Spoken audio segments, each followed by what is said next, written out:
Hello everybody, my name is Benjamin Bloom and we have reached the last international break of the championship season. After this, a sprint, 8 games in just over a month. The next games will be around March the 30th and we're finishing up on May the 5th, so 8 games packed in. So a good time to just reflect ahead of this big push for all the clubs, and today's video is going to be focusing on the race for automatic promotion. So the top 2 we're thinking about today, and that race appears to now, after 38 games, be a 3-horse race between leaders Norwich, second place Sheffield United, and third place Leeds. Norwich 78 points, Sheffield United 74 points. So Norwich really in pole position here, 4-point gap. And then even better from the Canaries' point of view, Leeds there in third, a 5-point gap. If you forget the battle for the championship and to win the division, Norwich just in such a strong position now. Basically, they've got a game spare to kind of play with across this last 8. So let's talk about each team a little bit and then we'll analyse these last 8 game weeks. So Norwich, really a big surprise. I mean, if you look frankly at all 3 of these, financially they shouldn't be competing with the teams that have got parachute money. So kind of a bit of a triumph for those without parachute money, and a bit of a big thumbs down to those who've got it and just haven't really used it to hammer home that big £45 million advantage you get in the first season. So Norwich, well, their parachute payments ran out last season and they were scrambling. They were really scrambling. Sold James Maddison, but it looks like a lot of good work had been done 12 months ago by Stuart Webber. So he would argue this is not a surprise, but after 4 or 5 games, it didn't look like Norwich would be anywhere near the top 6, let alone top of the league. But they have been superb now for, well, if you assume the bad start was 4 or 5 games, for the last 34 games, they've been very good indeed, playing really lovely football in a 4-2-3-1, fullbacks forward, 2 midfielders moving laterally, and a brilliant 4 across the front, who I believe now, it must be 9 or 10 games now, where they have lined up with Buendia, Stiepermann, Hernandez, and the goal machine up front, Timu Pukki. So Norwich just continually, and this has been their game, they have scored 77 goals in 38 games. That's 2 goals every game. And Norwich's gimmick this season is they have just continually created tons of chances with good passing and good movement and pushing men forward in every single game this season. That is why they are top of the league. In second place, Sheffield United. Financially, they're the heroes of this story. They came from League One. Good push last season, great first season. Dropped off in the second half, didn't have the squad to compete. Chris Wilder signed beautifully in the summer. John Egan, Ollie Norwood, David McGoldrick, right through the team. Didn't spend, it's 4 million I think on Egan, but 2 million on Norwood, and McGoldrick on a free, but probably with a heavily weighted pay-as-you-play deal given his injury record. They've got up to the top of the table. We thought they're going to drop off, and then in January in comes Kieran Dale, in comes Scott Hogan, in comes Gary Medine. They just haven't let up. And after Saturday's amazing win away at Leeds, they are in second place. And we know tactically, 3-5-2, wing-backs forward. When the ball's forward on one side, the spare centre-half is forward. Norwood playmaking, Fleck buzzing, maybe Duffy or Dowell in a 10 position. McGoldrick a creative forward. Medine's been added to give a little bit of muscle up there, and Billy Sharp, the master predator, up the front there. So that's how Sheffield United have got there.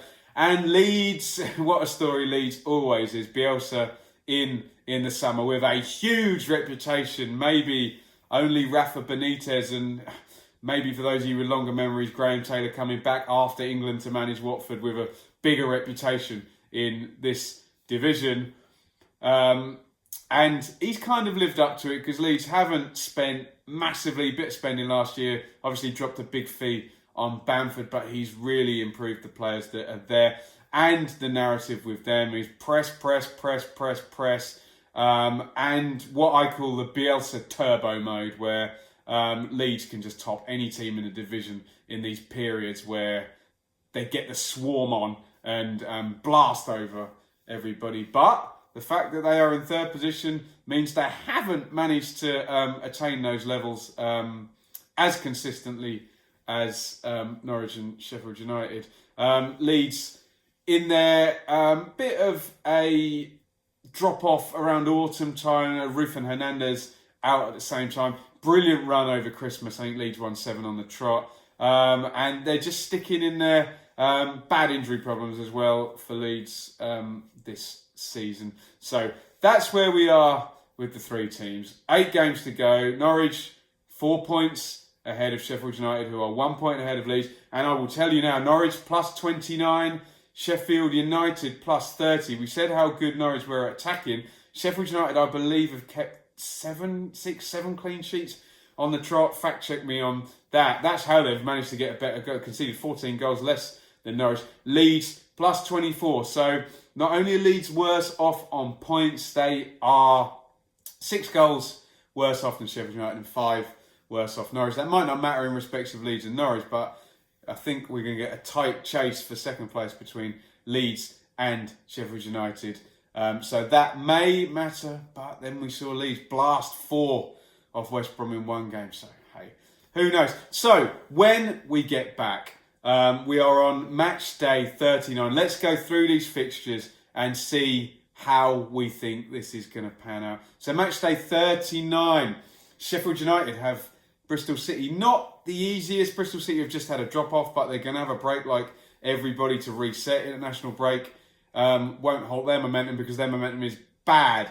I did see Bristol City the other night. Not great. So that said, they're still a capable team. They're there in 9th, and they do have 2 games in hand and a playoff push of their own. Leeds will be hosting Millwall. Millwall not in a good spot, although these games are very spiky, Leeds-Millwall.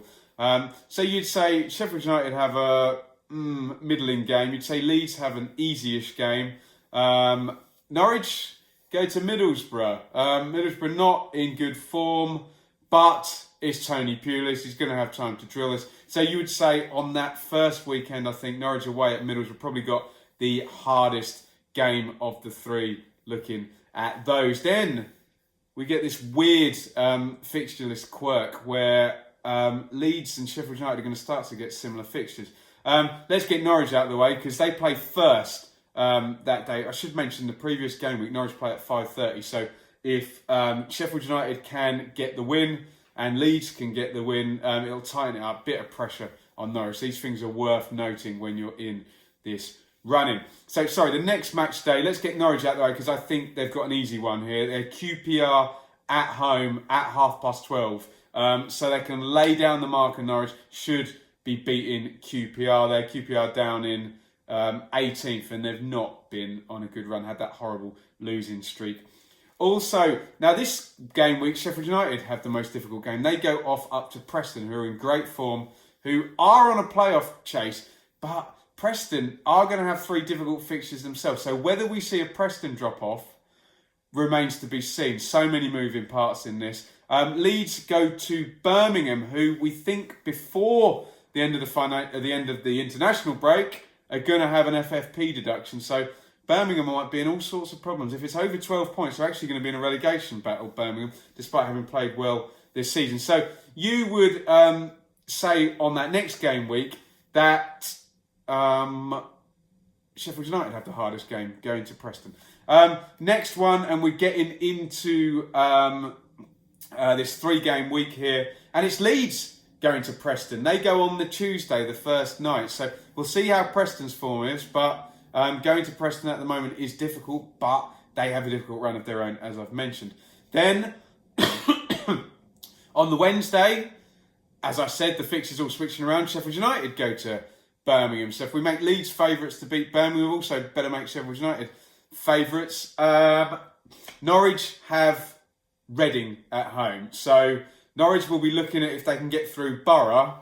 Two pretty winnable games there, at home to QPR and at home to Reading. So even if the worst happens to Norwich and they lose to Borough, 6 points incoming probably on those next two games, you'd have Norwich at 84 points at least after 41 games. So very, very strong position expecting Norwich. And if you look at it over those first three games, I think Norwich have the hardest one, then Sheffield United have the hardest one, then Leeds have the hardest one, so it should even itself out. We get into match day 42. Sheffield United host Millwall. Well, I said that Leeds would beat Millwall, so I've kind of got to be consistent there. Leeds versus Sheffield Wednesday at 5:30 is not easy peasy at all. I think Sheffield Wednesday are in good nick if they can keep up with Bruce. Also, they're not going to be a pushover. You might win by 1 goal, Leeds 1-0, 2-0, 2-1 or something, but it won't be a pushover. I make that the hardest game because Norwich go to Wigan on the Sunday. You don't know, there could be pressure on that, but when you see Norwich playing these lower teams, they've swept them apart, and Wigan don't offer a Rotherham or Bolton type physical threat. So you would think a big away end for Norwich there, and they should be able to knock that one off. We go to Good Friday. Sheffield United host Forest. Will Forest still be in the playoff race by then? I'm not so sure they will. We'll see how Villa and Preston go, but there could have been a gap opened up by then, which could be helpful for the Blades as they take on Forest. Leeds then host Wigan, and Wigan at home is a much more easy game than Wigan away. I should have mentioned that in the Norwich-Wigan chat. Wigan do have a good home record, but, you know, we're talking about the league leaders here. So Leeds you'd expect to knock over Wigan. That looks the easiest game of the three. Norwich at home to Sheffield Wednesday. So Sheffield Wednesday could have a say in this. You know, they could lose both games and have no say in this, but they're playing well. They look well organised. Bruce looks like he's got his mojo back after Villa, and he's a very good tweaker from the touchline, as I've said on the channel before. So I'd say Norwich have got the harder game there, you'd argue, over Sheffield Wednesday rather than Forest, but it looks fairly even going into that. And then we've got 3 games to go here. Hull. It's Hull versus Sheffield United on the 22nd. I think Hull are going to be on the beach, personally. I think that's an alright game for Sheffield United. I know an opponent with nothing to play for can be dangerous, but Hull can also be open. And we know if you stop Bowen, you stop Hull. And you would think Bowen's threat off the right can be countered just by Stevens and O'Connell just attacking for the whole game like they always do for the Blades. Leeds, let's not deal with Leeds yet because I think Leeds have got a hard one.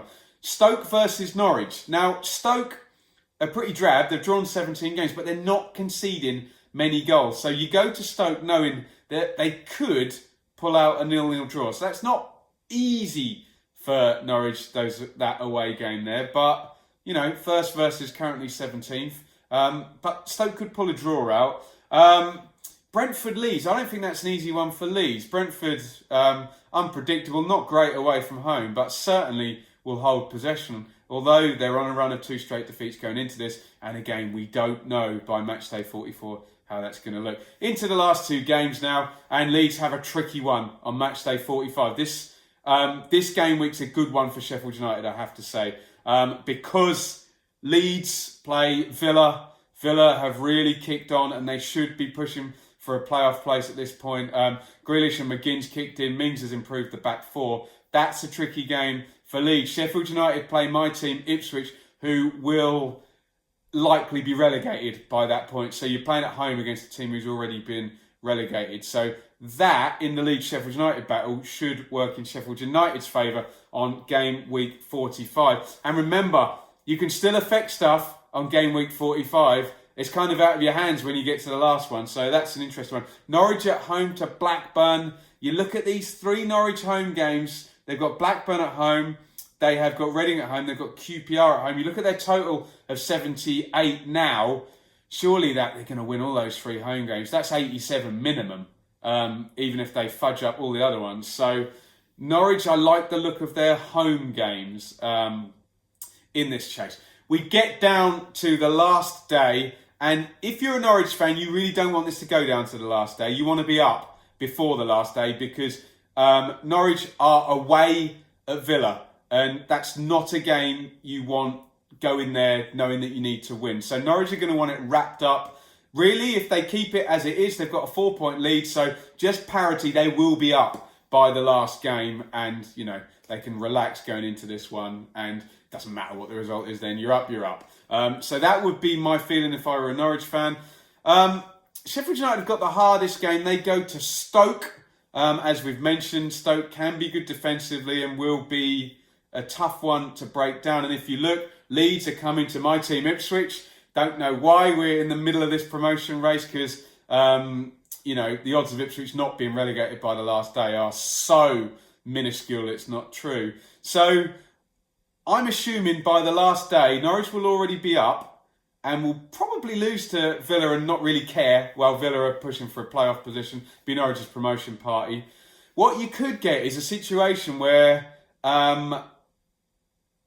Ipswich play Leeds, and you'd expect Leeds to have that game out of sight by half time, really. So it could be a real pressure cooker. If Sheffield United are ahead of Leeds, you'd expect Sheffield United to find it harder going than Leeds on the last day. And Leeds could really pile the pressure on.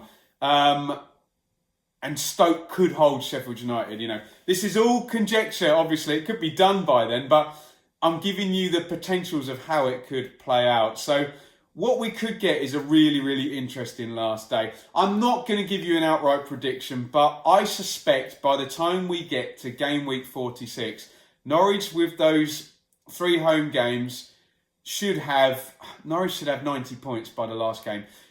I predict Norwich will be up by the last game and not have to worry about this Villa game, unless they have some kind of catastrophic slip. But can you really see Norwich having lost 6 out of 38, losing 3 or 4 of the last 8? That said, they could even lose 3 or 4 of the last 8 and still be on 87, 88 points. So look, let's assume Norwich are up by the last game.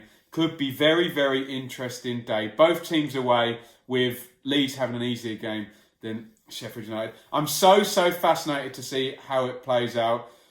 I'm loath to make a prediction as to who nicks that second spot. Goodness me. It's really, really tough. I think Leeds have got slightly harder games, but maybe Leeds have got slightly better players, but maybe Sheffield United have got a slightly better system and more consistency. I think it could go down to the last game of the season, and even if it's like a 3-point gap, that's still going down to the last game of the season, and a mathematical chance Sheffield United have the edge on the goal difference. God knows how it's going to play out. I'm not going to call it, other than we think really Norwich are going to go up, and it's going to be really tight between Sheffield United and Leeds. God knows. There's some weird kingmakers in here. Sheffield Wednesday could have a say in it, and for God's sake, Ipswich could have a say in it. Can you imagine if Ipswich take points off either Sheffield United or Leeds on the last day, having already been relegated? Not likely, but when you've got an opponent that has nothing to lose whatsoever, stranger things have happened, and you cannot underestimate nerves. Good teams do stupid things on these last few games. Things like the fact that on match day 44, Brentford-Leeds is after everybody else have played. Will Leeds seize up on that one?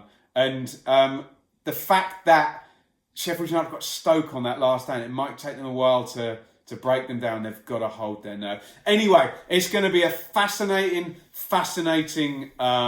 promotion race. I've kind of given you a prediction as much as I'm prepared to, given there's so much water to go under, so many bridges. You just never know what could happen. But that's kind of my read on it at the moment. What I will say is the 3 teams at the top are, by a distance, the 3 best teams in the division. Norwich in terms of chance creation, Sheffield United in terms of consistency and just, attacking men forward for the whole season, and Leeds just that ability to blow anyone away over a 15-20 minute period with the Bielsa Turbo mode. So really, all three of these teams should be going up, but we'll talk about the playoffs in the next video. Stranger things have happened in the playoffs, but really, all three of them deserve to go up, but we'll see how that pans out. Let me know what you think in the comments. Fan of any team, but particularly Norwich, Sheffield United and Leeds. How do you see this going, and how the hell are you going to cope? And is it going to go down to the last day? Let me know what you think in the comments. Hit subscribe, because I'm going to be at a few of these games in the run-in. Follow me on Twitter at Benjamin Bloom. And I will see you very soon after the international break resumes for some more on this race. And check out later this week, we're going to have a little chat on the playoff picture, which is a lot more foggy than, if you think that's foggy, look at the playoff picture. And we'll talk about the relegation picture as well. Also, we've got a Leeds United special coming up later in the week. We've already done Sheffield United and Norwich, so a Leeds special coming up. Thank you for watching. Over and out. Enjoy the 2 weeks off, because it's going to be fun when we get back.